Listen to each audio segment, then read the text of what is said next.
ජිරාෆ් පැටියා. ජිරාෆ් පැටියා. ජිරාෆ් පැටව තුන.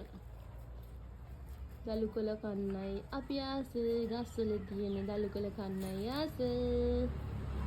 හරිම සසයි බිලි කඩා ගන්න එපා පුතේ. මේ ගහම කාලා දෙන්නේ මුන් ටික තමයි. ජිරාෆ් පැටව. දලු කොළ කන්නයි අපි ආසා. මේ නසරාණි තුන් දෙනාට දාන නමක් කියන්නකෝ අප්පා. තුන් දෙනාට ලස්සන නම් තුනක්. තව ඉතින් ඔය ගහේ මොනවද ඉතුරුලා තියෙන්නේ ඈ? ඉතුරු දෙයක් නැහැ අම්මට.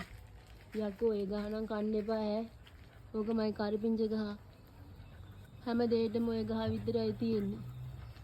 මාගේ කරපිංච ගහ ජීවිතයටපත් වෙයි වගේ. දැන් නම් මට කේන්ති යනවා. කේන්ති යනවා.